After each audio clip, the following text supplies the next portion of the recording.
Beri nama pedang ini Naga Puspa. Selamatkan dia. Jangan sampai jatuh ke tangan pendekar berwatak jahat.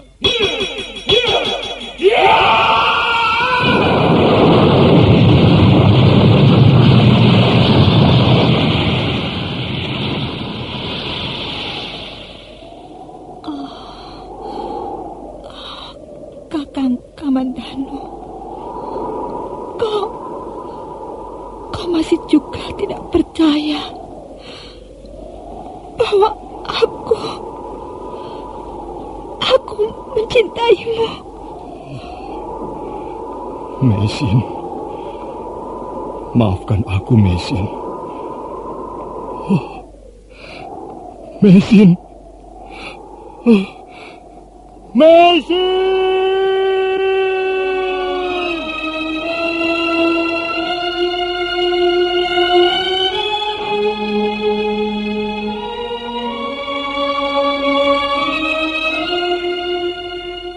Tutur Tinula.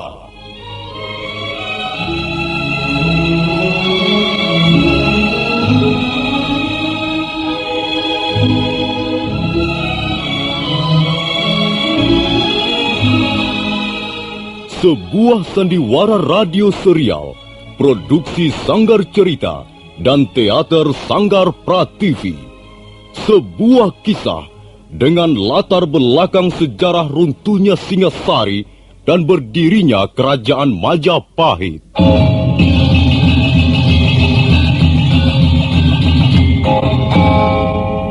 Sandiwara ini didukung oleh pemain-pemain radio yang sudah ternama. Ferry Fadli, Ivone Rose, dan Eli Ermawati.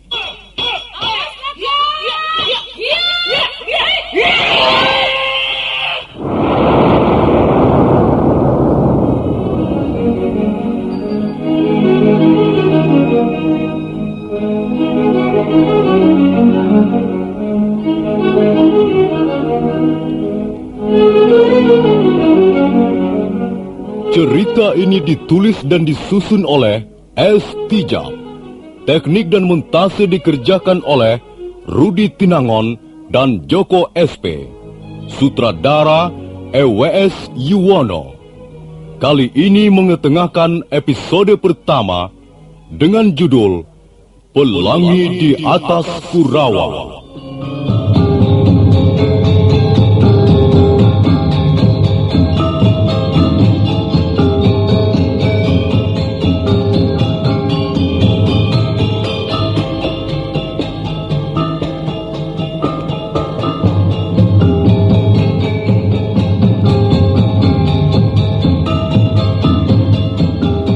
Dalam seri yang ke-19 ini, didukung oleh para pemain, Ferry Fadli sebagai Arya Kamandanu, M. Abud sebagai Arya Dwi Pangga, Lili Nur Indasari sebagai Narirati, Marlon sebagai Dangdi, Sudibianto sebagai Jaruju, Wahyu sebagai Balawi, Hari Aki sebagai Empu Hanggareksa, dan Nusri pembawa cerita. Selamat menikmati.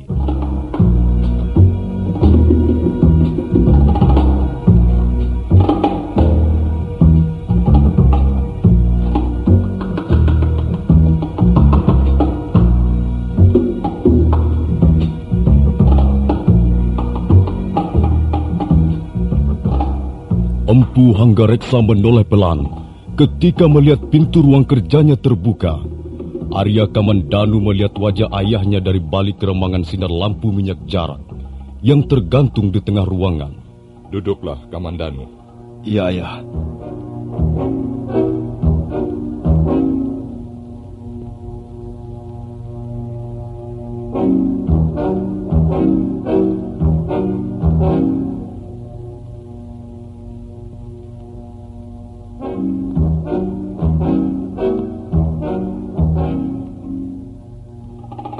Mengapa kau tidak mau berterus terang? Kalau kau tidak mau berterus terang kepadaku, berarti kau tidak lagi menganggapku sebagai orang tuamu. Saya belum jelas duduk perkaranya, Ayah. Dwi Pangga tahu bahwa kau menyimpan batu nirmala pemberian istrinya, Nari Ratih. Dwi Pangga, entah karena cemburu atau apa, marah-marah. Kemarin mereka bertengkar. Dwi Pangga mau mengambil batu nirmala itu, tapi Nari Ratih menolak. Sampai sekarang mereka masih dalam suasana tidak enak. Kalau Kakang Dwi Pangga keberatan, saya akan mengembalikan batu nirmala itu pada Nari Ratih, Ayah. Jadi benar, kau menyimpan batu nirmala itu? Benar, Ayah. Mana benda itu? Aku mau melihatnya. Kalau memang benda itu nantinya malah membuat keributan di rumah ini, lebih baik aku yang menyimpannya. Ayah boleh melihat batu nirmala itu. Inilah. Tapi saya keberatan Ayah menyimpan benda ini. Apa sebabnya? Saya sudah berjanji pada Nari Ratih akan menyimpan batu nirmala ini, Ayah. Kecuali dia sendiri yang menghendaki agar saya mengembalikannya. Kamandanu, ada hubungan apa kau sebenarnya dengan istri kakakmu itu? Sekarang saya tidak mempunyai hubungan apa-apa dengan Nari Ratih, kecuali bahwa dia sudah menjadi kakak ipar saya. Tapi dulu kau pernah ada hubungan dengannya? Saya tak mau mengungkit-ungkit yang dulu-dulu, Ayah. Maaf, kalau Ayah memaksa saya membicarakan masalah ini. Saya keberatan sekali. Iya. Aku tahu sekarang. Baiklah, Kamandanu. Iya, Ayah. Kau harus bisa melupakan Nari Ratih. Sekarang dia sudah resmi menjadi istri kakakmu. Kau tidak boleh mengganggu ketenangan dan kebahagiaan mereka. Saya tidak pernah mengganggu mereka, Ayah. Bahkan saya akan ikut merasa bahagia kalau Nari Ratih bahagia menjadi istri Kakang Dwi Pangga. Kamandanu, sekarang kaulah anakku satu-satunya yang bisa kuharapkan. Kau harus bisa mewarisi apa yang kumiliki sebagai seorang pembuat senjata pusaka. Aku tak ingin apa yang sudah kucapai ini akhirnya hancur direbut orang lain. Kuharap kau tidak membuat ayahmu ini kecewa, Kamandanu.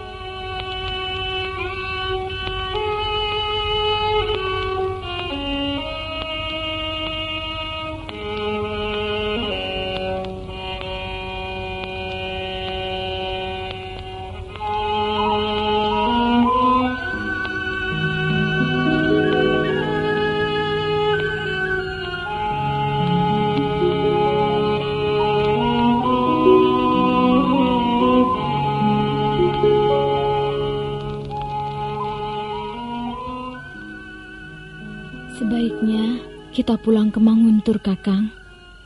Kita bisa hidup dengan tenang dan bahagia di sana. Kau tidak kerasan di rumah ini karena ada Kamandanu. Karena kau masih menyimpan perasaan cinta pada adikku itu. Kau keterlaluan, Kakang Dwi Pangga. Sekarang aku sudah sepenuhnya menjadi istrimu. Tentu saja seorang istri hanya akan mencintai suaminya. Lalu apa alasanmu untuk tidak merasa kerasan tinggal di Kurawan? Aku ingin melahirkan di Manguntur seperti dulu ibuku melahirkan aku. Aku juga ingin membuat ayahku yang sudah semakin tua itu bahagia. Aku juga berhak membuat ayahku bahagia. Di sini ayah masih mempunyai Kakang Kamandanu dan Bibi Rongkot yang setia. Tapi ayahku, dia hanya tinggal sendirian di Manguntur. Tentu dia merasa sangat kesepian. Tentu dia akan sangat bangga dan bahagia kalau kita tinggal bersamanya. Kita bisa bertani di Manguntur karena ayahku mempunyai lahan pertanian yang cukup luas, Kakang. Iya, baiklah. Aku mau tinggal di Manguntur, tapi dengan syarat. Syarat apa, Kakang? Batu nirmala itu harus kau minta kembali dari adik Kamandanu. Kau keterlaluan sekali, Kakang. Aku tidak mau menjadi orang yang tidak berperasaan. Batu nirmala itu sudah kuberikan. Bagaimana aku harus memintanya kembali? Kau masih ingin dikenang oleh Kamandanu. Itulah yang aku tidak senang. Kebahagiaanku merasa terganggu. Kakang Dwi Pangga, janganlah terlalu serakah begitu. Aku tidak rela melihat suamiku menjadi orang yang serakah. Kau sudah memiliki apa yang kumiliki selama ini sebagai seorang wanita.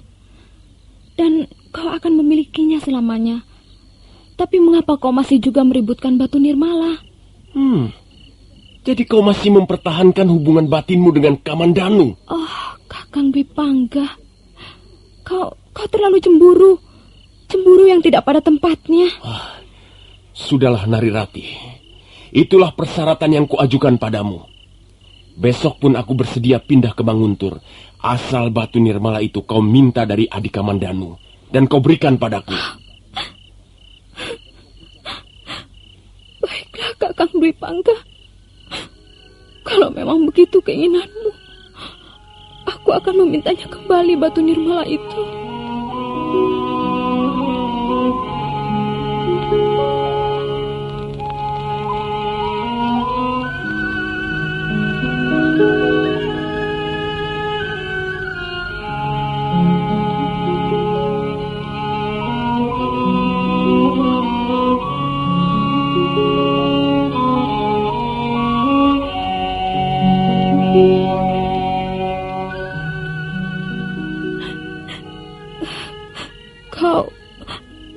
Kau bisa memahami perasaanku, Kakang Kamandanu.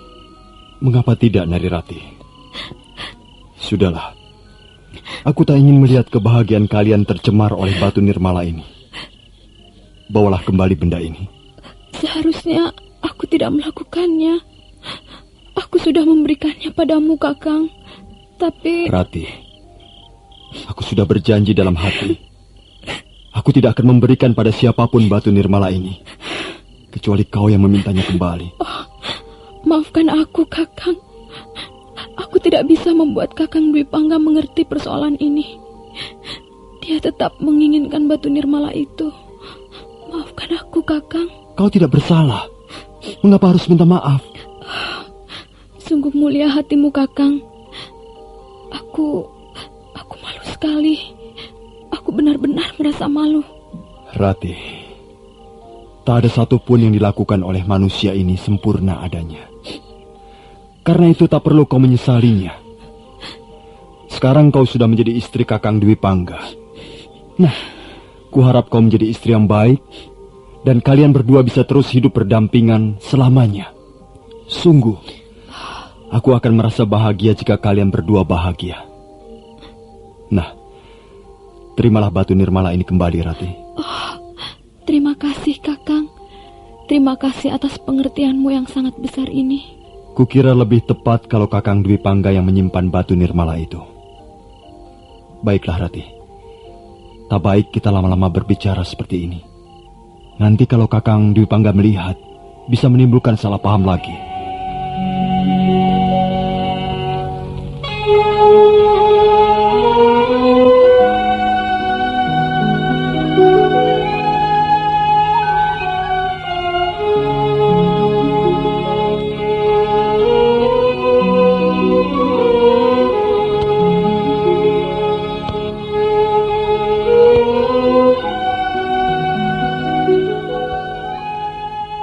Arya Dwi Pangga baru merasa puas setelah batu nirmala itu terlepas dari tangan adiknya dan jatuh ke tangannya. Maka sehari kemudian, setelah memperoleh izin dari Empu Hanggareksa dan mendapat nasihat-nasihat seperlunya, maka Arya Dwi Pangga memboyong istrinya ke desa Manguntur. Arya Kamandanu ditugaskan ayahnya mengawal perjalanan mereka.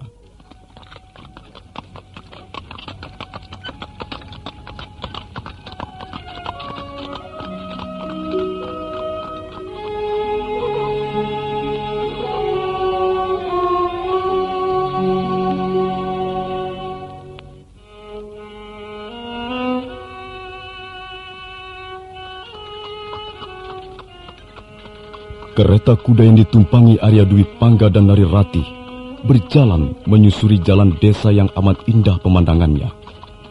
Gunung-gunung membiru di kejauhan seperti melambai ke arah mereka. Sementara itu, Arya Kamandanu terus mengawal dengan mengendarai seekor kuda perkasa berwarna coklat tua. Tak lama kemudian, perjalanan mereka sampai di tepi padang ilalang. Berdesir hati Arya Kamandanu begitu melihat pemandangan di sekitarnya. Tempat ini, tempat padang ilalang ini, aku tak akan pernah bisa melupakan tempat ini. Semua begitu cepat berlalu. Dan apa yang sudah berlalu tak mungkin bisa kuraih lagi. Oh, betapa indahnya kenangan masa lalu. Tapi kenangan akan lenyap bersama debu sang waktu. Dan hari-hari besok masih belum menentu. Hari-hari sekarang inilah sesungguhnya milikku. Maka aku tak boleh menyia-nyiakannya. Sementara itu di dalam kereta kuda yang terus menggelinding di atas jalanan berbatu, Narirati kelihatan gelisah, walaupun dia berusaha menyembunyikan perasaan itu dari suaminya. Kakang Kamandanu, tentu hatinya hancur sekali. Kasihan kau, Kakang. Tapi aku yakin kau kelak akan menemukan seorang gadis yang sesuai untukmu. Seorang gadis yang manis, yang setia, yang mencintaimu untuk selamanya. Aku akan selalu berdoa, dan mudah-mudahan para dewa di atas langit mengabulkan doaku ini. Rati? Iya, Kakang. Bagaimana perasaanmu? Kau bahagia dalam perjalanan ke Manguntur ini? Bagaimana aku tidak bahagia, Kakang? Tidak lama lagi, aku akan segera menjadi ibu dari anakmu. Rati, aku berjanji akan menjadi suami dan ayah yang baik dari anak-anak yang kau lahirkan nanti. Kakang, aku bahagia sekali. Bahagia sekali.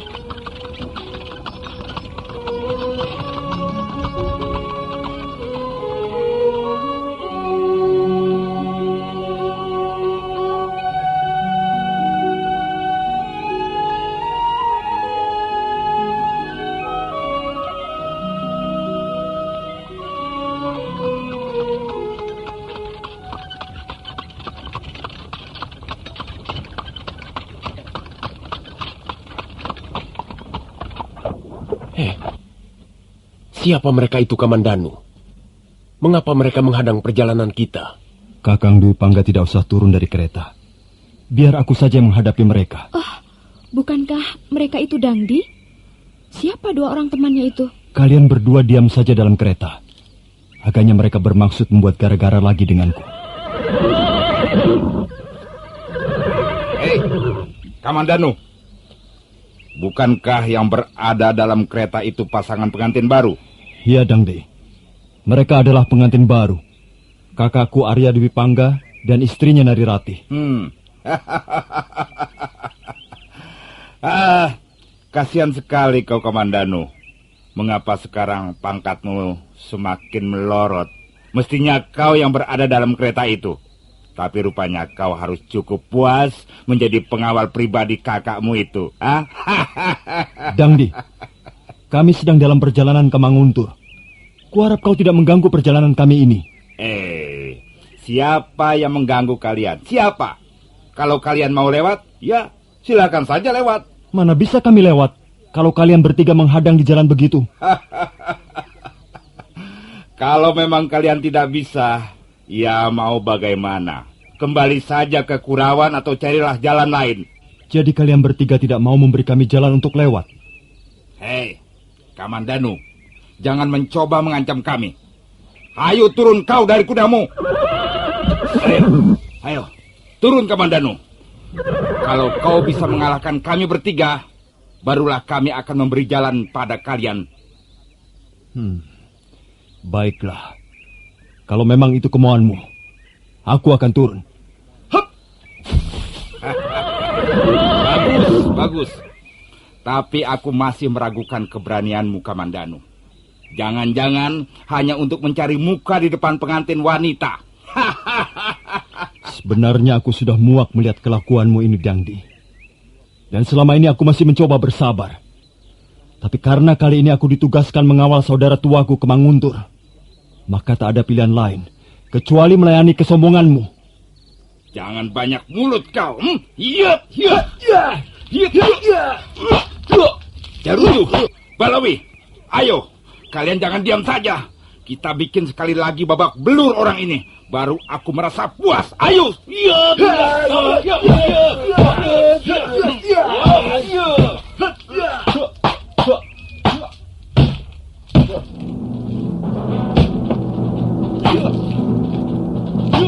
Dangdi, Jaruju, dan Balawi secara serentak menyerang Arya Kamandanu melayaninya dengan tenang. Semula dia hanya bertahan dengan menepis, menghindar, ataupun melompat kiri kanan. Tapi karena serangan itu datang terus-menerus, akhirnya Arya Kamandanu terpaksa mengeluarkan pukulan 12 jurus tahap pertama ilmu naga puspa pemberian Empu Ranubaya. Pada gebrakan pertama, Dangdi menjadi korban tendangan pada pelipis kirinya.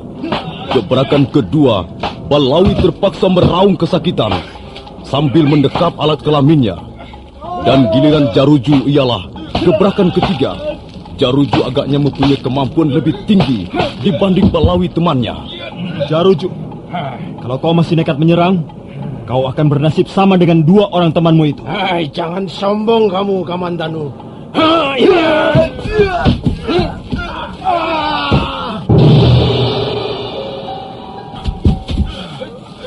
Ayo, bangunlah. Kalau kalian masih mempunyai nyali untuk bertempur, ayo. Tidak, Kamandanu. Kami menyerah kalah. Aduh. Kau Jaruju, bagaimana? Masih mau mencoba lagi? Tidak, aduh. Dan kau Balawi? Ya. Kalau masih penasaran, aku pun tidak keberatan melayanimu satu jurus lagi. Jangan, cukup Kamandanu. Kalau demikian, cepat pergi dari sini. Dan ingat, terutama kau Dangdi, jangan lagi mencoba membuka persoalan lagi denganku. Dan jangan mengganggu Narirati, karena sekarang dia sudah menjadi istri saudara tuaku. Kalau kau sampai berani mengganggu ketentraman mereka, kau pasti berhadapan dengan Arya Kamandanu.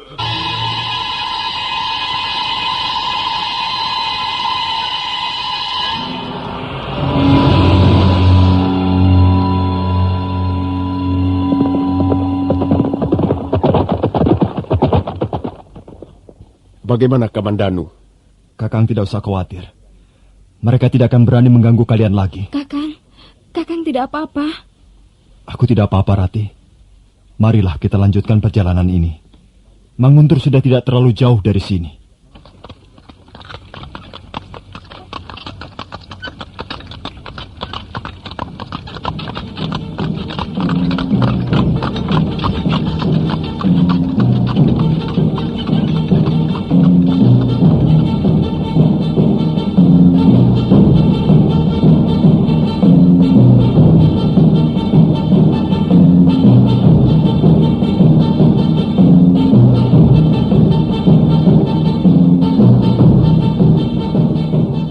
Akhirnya mereka tiba dengan selamat di Manguntur. Rekian Wuru menyambut dengan ramah dan gembira. Arya Kamandanu menolak ketika orang tua itu menyuruh menginap barang semalam. Hari itu juga, Arya Kamandanu kembali ke Kurawan. Mereka mengantar sampai ke pagar halaman. Kuda yang ditunggangi Arya Kamandanu berlari bagaikan terbang, melintasi daerah persawahan, bukit-bukit, hutan-hutan kecil, dan sebentar kemudian sudah meninggalkan tugu batas desa Manguntur.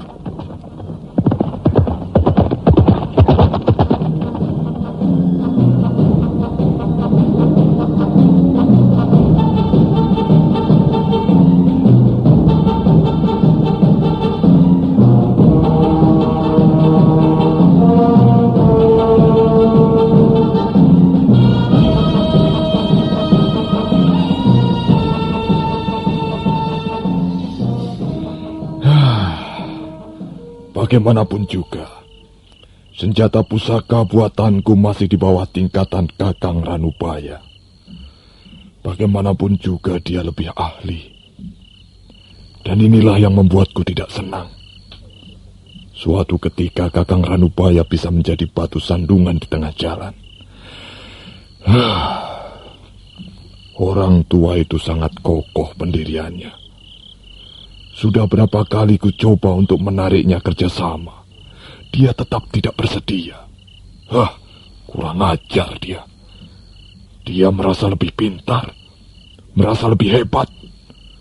Tapi aku tidak akan kehabisan cara. Kalau dengan cara yang halus tidak berhasil, aku bisa menggunakan cara yang lebih kasar. Bahkan aku bisa menggunakan cara yang paling kasar.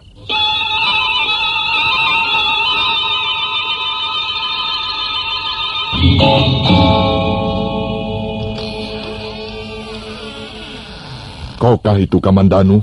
Iya, ayah. Bagaimana? Sudah kau antar kakakmu sampai Manguntur? Sudah, ayah. Bagus. Sekarang kau istirahat. Dan besok kau harus menjaga rumah bersama Nyi Rongkot. Aku mau pergi barang 2-3 hari. Kemana, ayah?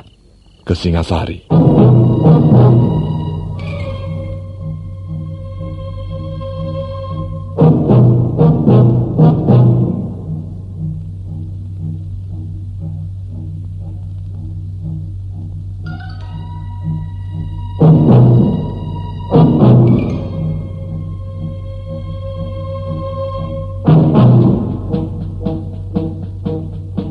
Arya Kamandanu dapat meraba apa yang terjadi di balik wajah ayahnya. Tidak seperti hari-hari biasanya. Nampak sekali ayahnya tengah mempunyai persoalan yang berat. Tapi Arya Kamandanu tidak berani menanyakan pada ayahnya. Nah, para pendengar sekalian, bagaimana kisah selanjutnya? Apakah yang akan dilakukan Empu Hanggareksa? Silakan menunggu seri berikutnya. Sampai jumpa.